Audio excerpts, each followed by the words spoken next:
ছাত্ৰ ছাত্ৰীসকল আজি মই তোমালোকৰ ক্লাছ 8ৰ হিন্দী চেপ্টাৰ 3 মেডাম মেৰী কিউৰী পাঠটোৰ প্ৰশ্ন উত্তৰখিনি কৰাই দিম। তোমালোকে চাই যাবা আৰু পঢ়িব নোৱাৰিলে পঢ়িবও পাৰিবা। মই পঢ়ি গৈ আছোঁ দেই। প্ৰথম প্ৰশ্নটো হ'ল मेरी क्यूरी का संक्षिप्त परिचय दो। उत्तर मैडम मेरी क्यूरी का जन्म 1867 में 7 नवंबर को वर्षा पोलैंड में हुआ था। वे एक ऐसी विलक्षण महिला वैज्ञानिक थी जिन्होंने 2 बार नोबेल पुरस्कार प्राप्त किया था। उनके पति पियरे क्यूरी भी एक प्रसिद्ध वैज्ञानिक थे। दोनों ने मिलकर पोलिनियम तत्व की खोज की। इसके अलावा रेडियम और रेडियोधर्मिता की भी खोज की थी। मैडम मेरी क्यूरी को भौतिक शास्त्र के लिए 1903 में पहला नोबेल पुरस्कार और दूसरा नोबेल पुरस्कार 1911 ईस्वी में रसायन शास्त्र के लिए मिला था। Next question, madam Marie Curie को किस किस विषय में और कब कब नोबेल पुरस्कार मिले थे? मैडम मेरी क्यूरी को पहला नोबेल पुरस्कार 1903 को भौतिक शास्त्र के लिए मिला था। दूसरा नोबेल पुरस्कार 1911 में रसायन के क्षेत्र में रेडियम और शुद्धिकरण के लिए मिला था। Next question, madam Marie Curie ने किन चीज़ों की खोज की? शोध कार्य के समय उन्हें कौन सी परेशानियां उठानी पड़ी? मेरी क्यूरी ने पिट्स ब्लेंड और रेडियम चीज़ों की खोज की। शोध कार्य के समय उन्हें अनेक कष्ट उठाने पड़ा था कि खुद अपने प्रयोगशाला में अनावश्यक तरल की बाल्टी से दूर फेंकना आदि सब काम करती थी। अत्यधिक परिश्रम के परिणाम स्वरूप उनके शरीर में टीबी के लक्षण दिखने लगे। एक बार तो उन्हें निमोनिया हो गया और 3 महीने तक बिस्तर पर पड़ी रही। शेष में उन्हें अपने काम में सफल रही और वैज्ञानिक जगत में एक आश्चर्यचकित कर दिया। नेक्स्ट क्वेश्चन, मेरी क्यूरी की मानव समाज के लिए किस तरह लाभकारी सिद्ध हुई?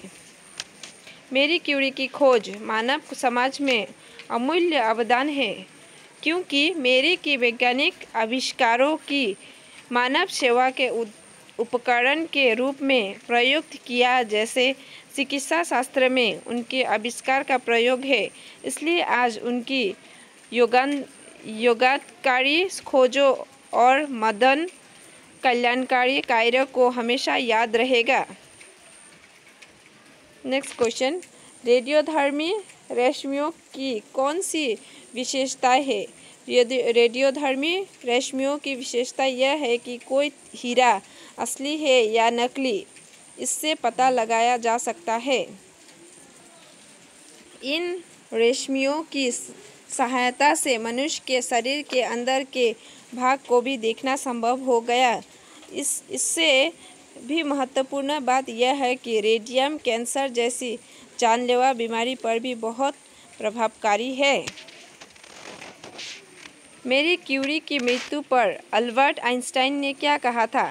मेरी क्यूरी की मृत्यु पर अल्बर्ट आइंस्टाइन ने यह कहा था कि दुनिया की प्रसिद्ध हस्तियों में यह एक ऐसा नाम है जो आजीवन बेदाग रहा। मानव समाज उनकी युगांतरकारी खोज और महान कल्याणकारी कार्यों को हमेशा याद रखेगा।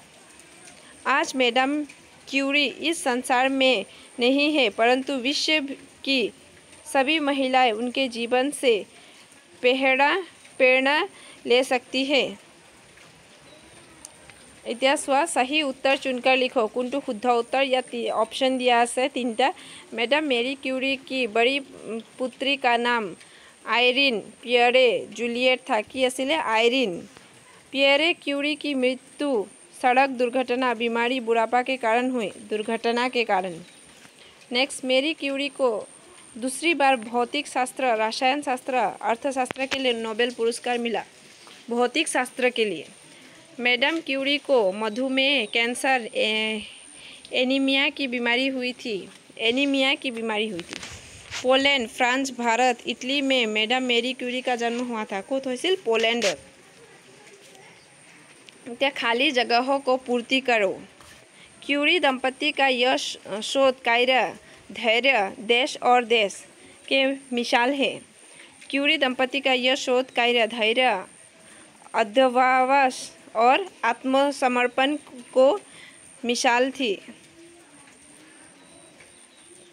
मैरी ने इस विश्व युद्ध में अपनी बेटी आयरीन के साथ देश इकाई का गठन किया और सेविका बनकर घायलों देश की।